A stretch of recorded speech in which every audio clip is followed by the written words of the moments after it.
Well, hello, friends. Welcome back to Embrace the Question. Steve here, and it is time for another installment of Bible study with me.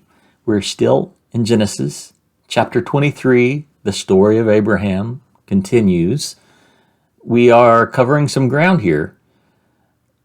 Now we are nearing the end of the story of Abraham, and things are still fairly interesting. So let's take a look at Genesis chapter 23. Okay, reading from the English Standard Version. Genesis chapter 23, verse 1. Sarah lived 127 years. These were the years of the life of Sarah. And Sarah died at Kiriath Arba, that is, Hebron, in the land of Canaan. And Abraham went in to mourn for Sarah and to weep for her.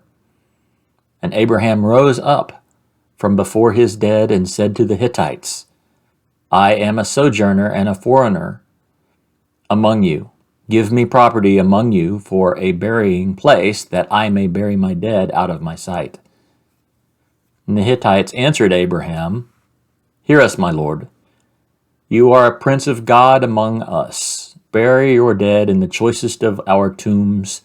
None of us will withhold from you his tomb to hinder you from burying your dead. Let's stop. It's a fairly abrupt beginning. Sarah has died. She lives 127 years, and what a life, right? She was being fought over by kings up until she was 100, and if beyond that, we are not told. But this woman must have broken all the rules for beauty and apparently used oil of Olay because she didn't look it. She didn't look her age. She is with her husband, Abraham, here in the land of Canaan, which still is not theirs. It has been promised. God has promised Abraham this land. This is the land of Canaan, the promised land. And so that here they are, they've been living among the Canaanites, and we see that the Hittites are the ones whom Abraham is conducting business with in this story. So Abraham begins to grieve for his wife. And then he approaches the Hittites, and we have the beginnings of a transaction going on. And the Hittites respond to Abraham's request for a place to bury his wife. Remember that Abraham already planted a tree. He planted the tamarisk tree, which is a slow-growing tree, something that Abraham knew he would never see grow to full maturity, and yet he planted it anyway, as a sign of faith that God knew what he was doing when he was granting the land to him and to his grandchildren. Well, now Sarah has died, and Abraham needs a place to bury her. So he goes to the Hittites and he says, I need a place to bury my dead. I need a place to bury my wife. And we have the beginnings of what looks to be a very polite conversation. And I would say it's a polite conversation. Very Oriental in nature. Okay, by Oriental, I mean Far Eastern, Ancient Eastern in nature. There are a lot of formalities going on here that it takes an expert to actually detect. An expert in these type of ancient ritualistic interactions.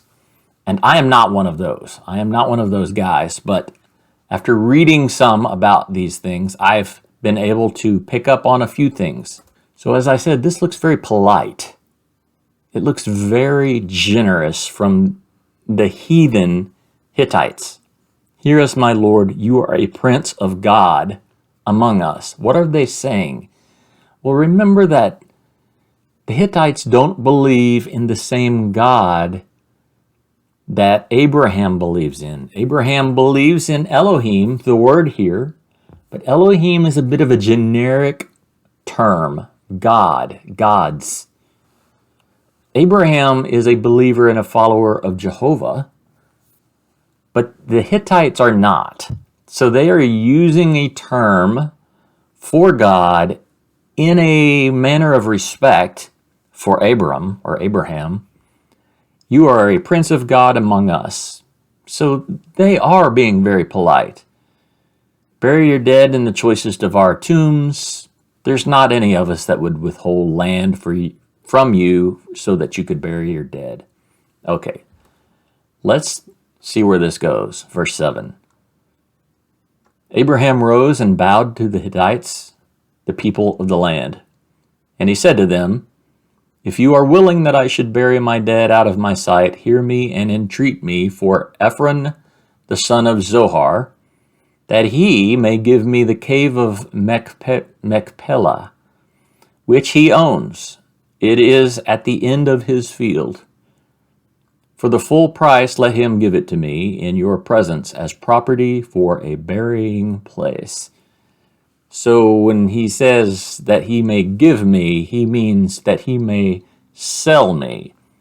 Abraham wants something official. He doesn't want charity. He doesn't want to be made wealthy because of someone else's desire to be nice to him. It's the same thing we saw earlier when he rescues Lot.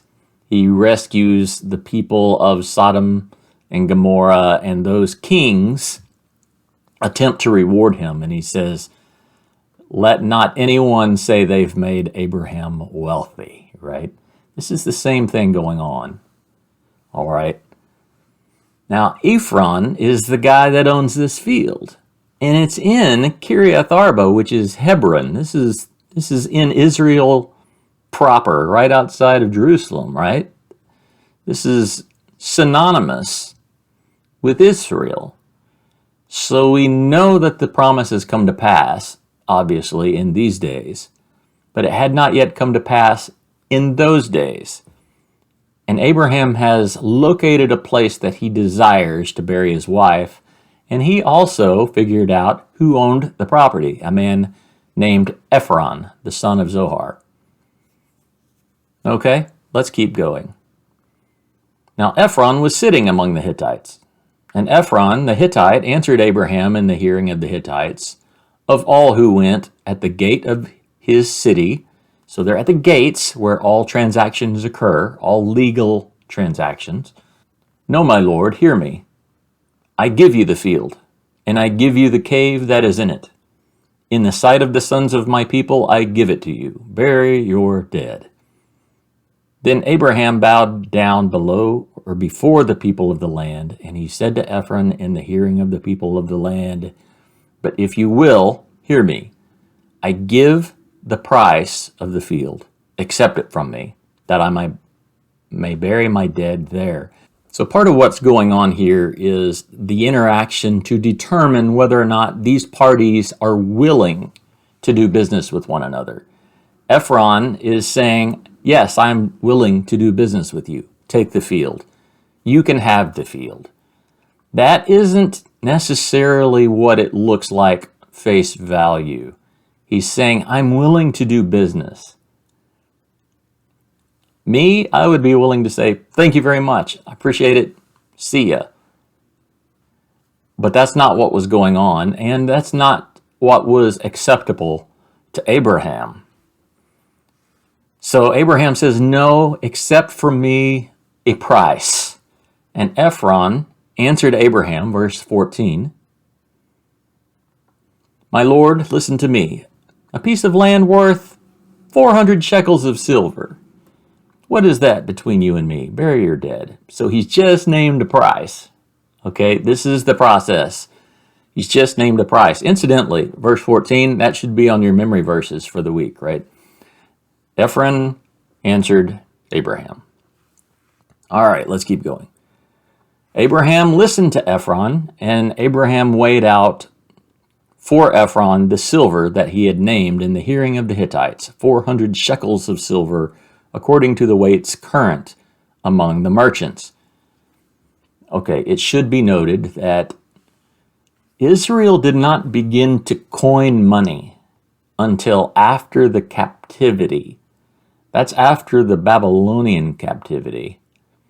So these weren't coins that were being measured out. These were bars of silver. Maybe they were stamped with weights.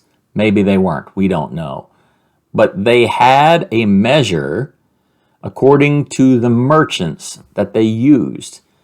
And it was probably fairly large amounts as opposed to like the modern day shekel, which isn't a huge amount of silver. It's a coin. Back then, they didn't have very precise methods to determine, this little amount of silver is worth so much.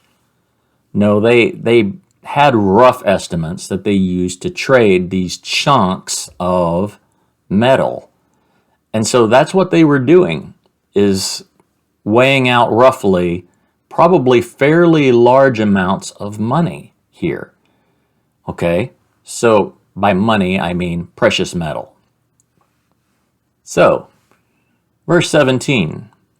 So the field of Ephron in Machpelah, which was to the east of Mamre, the field with the cave that was in it, and all the trees that were in the field, throughout its whole area, was made over to Abraham as a possession in the presence of the Hittites, before all who went in at the gate of his city. After this, Abraham buried Sarah his wife in the cave of the field of Machpelah, east of Mamre, that is Hebron, in the land of Canaan. The field and the cave that is in it were made over to Abraham as property for a burying place by the Hittites. It's a short chapter, right? 20 quick verses.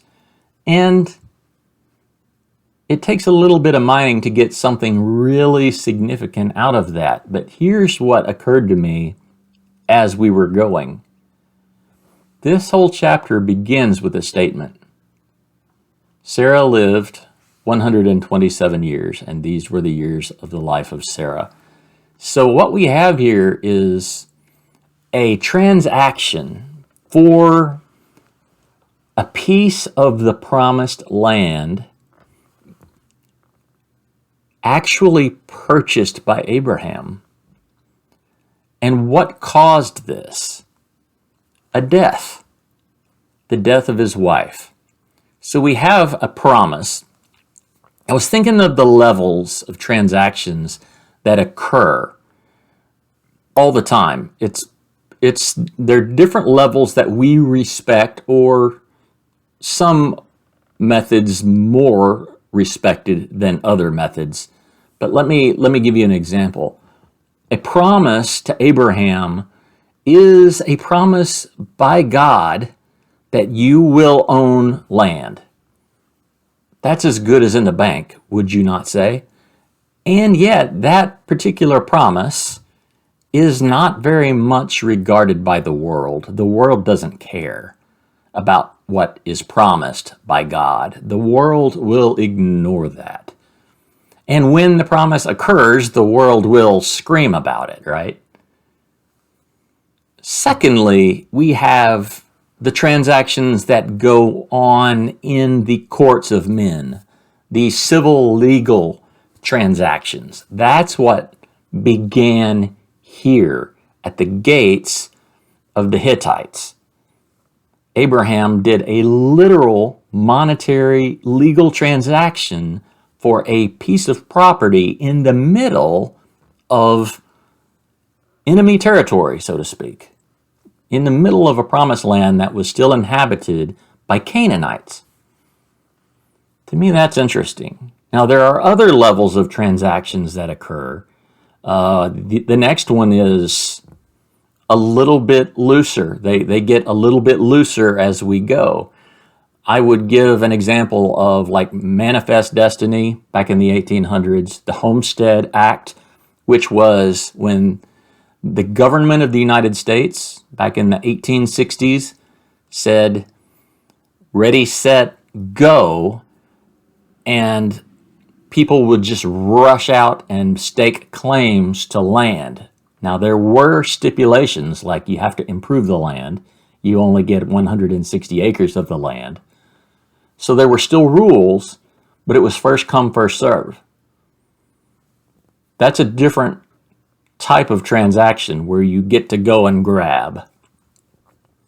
And then maybe the fourth kind is still in existence today to an extent.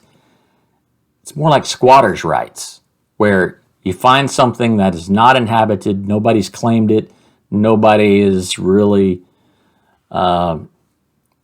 planning on using something like a piece of land. Maybe you're so far out of the rest of civilization that nobody really cares, and you build a cabin on it. Can that happen today? Yeah, it can. It's more and more rare, as we all know, because most things are owned by somebody or somebody's government. So there's like 4 levels of transactions that happen. God's promise, the legalities of men, the manifest destiny thing is still within the legalities of men, and squatters' rights probably falls under that as well. So there's God and men ultimately. But here's something that started with a promise to Abraham. And the first time we actually see it begin to take place, begin to manifest, happened with a death. I find that somewhat fascinating because up until the death of Jesus, everything was simply a promise. It was in code, it was in symbol. The prophets were giving words and nobody really understood them. Some thought they did. But then Jesus comes and he dies and he makes things a reality. This kingdom coming, this heavenly land, this heavenly citizenship. And it had to have a death to get the ball rolling, to get this process going. So I think that what we see here in Genesis 23 is a bit of a picture of something that's going to happen many years later. It might just be a shadow of a picture, really. But I still found it interesting that all of a sudden, Abraham is a landowner in the middle of the promise, and it happened because his wife dies. Interesting. Well, that was a little bit quick. It seems almost too quick for me, but hey, there are going to be some smaller chapters, and hey, we don't always need a lengthy 1-hour-long Bible study during the week, right? That doesn't always help our schedule. So, hope you enjoyed it. I'm about to release this week a commentary video on The Chosen Season 3, so keep your eye out for that. And until then, peace.